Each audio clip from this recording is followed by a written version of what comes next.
This is Dan Tortora here with Mike Wheeler, the head coach of the Liverpool Warriors girls basketball team, who just won against Colonie here at the SRC Arena, a place that is all too familiar to Mike Wheeler, and we'll head on to the state semifinals to face Lancaster. Mike, how are you? I'm great. Thanks for having me, Dan. Absolutely. So I have to talk about this wardrobe here. There's something to be said about this orange and blue. Obviously, it's the colors of Liverpool, but what made you pick this specific garb for today?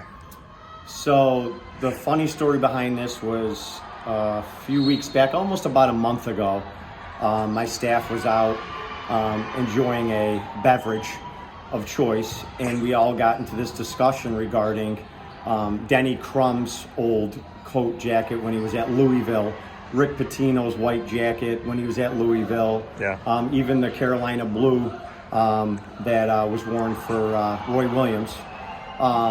So they all challenged me. They said, "Oh, would you ever wear like an orange blazer?" And I said, "Of course I would." And they're like, "Oh, no, you wouldn't." And I go, yes, I would.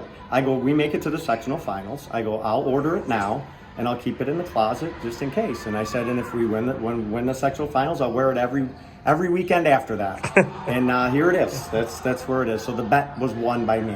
Yeah, and congratulations on the bet and the victory. Thank you. Bring me into this game. You and I were talking off the air about the third quarter. There was some adversity throughout this matchup with Colonie. Just what you can say about the ebb and flow of the game and how your team eventually got control. Well, I thought the first quarter was kind of get the feeling of things. We got out to a 16-8 lead at the end of the first, and then we had a 29-20 lead at the break. And I thought we were playing some decent basketball, and our defense was solid. We had some lapses where they attacked our gaps in our 1-3-1. And once we get attacked like that, everything breaks down. So one thing we focus on as a team is close the gap so we don't give up layups or opposite corner jumpers. And they started finding them in the third period. And our half-court defense really wasn't doing its thing. So, you know, we talked in the timeout, and I was, you know, I said we need to extend it to three-quarter full court just to put some pressure on the basketball. And we're good at that. We just didn't do it all game because it gets us tired. You get tired off of it because you're all over the floor. You're covering more ground. But, you know, that's what we needed to do to get them. We turned them over 3 or 4 times in a row midway through, and probably the last 3 minutes we had 3 or 4 turnovers in a row and a layup. And some big shots by Grace Sleeth and Angelina Kohler. There were huge buckets to kind of get us going.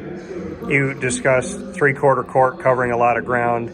You also discussed Rick Pitino and the white blazer. He was known and has been known for pressing and making it very difficult and covering a lot of ground. Just what you can say about how you felt that, like you said, multiple turnovers in a row, just what that did to change the game and to see the stamina and endurance of your team at that time.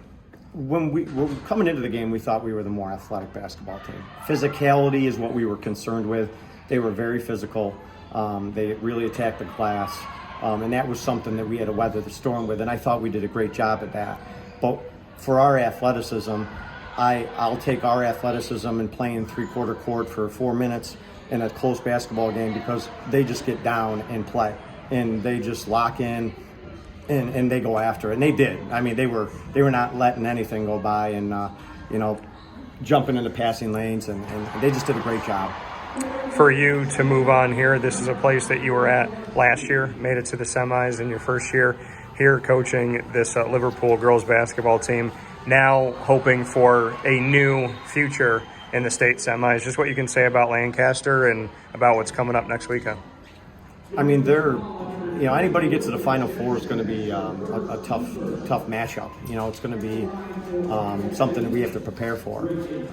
So, you know, that's what this week's going to bring. What I like is the fact that we were there last year. Yeah. You know, and not any of the teams that are there were there last year.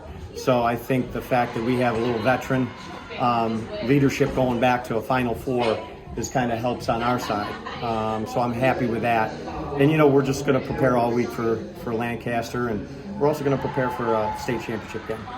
You got to go to Hudson Valley Community College, but before you go there, you won this game in very familiar grounds here at OCC that you and I spent many years talking with you as the OCC women's basketball head coach. Do you feel that when you walk back in here, when you're on these grounds, when you're in the SRC arena, does it have a special extra flair for you?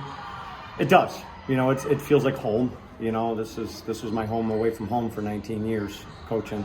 So anytime I step back in the gym, and especially having my bench and my old locker room, and you know, Kelly still gives me the coach's office to change in and leave my stuff in. So it's special. You know, it really is special. And to win this on your old home floor or your home away from home, it's also very special.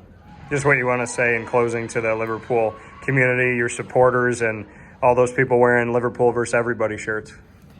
Pack your bags, because we're going to the big dance next weekend, and I'm hoping to see everybody in that community traveling with us to Hudson Valley to bring home a state championship.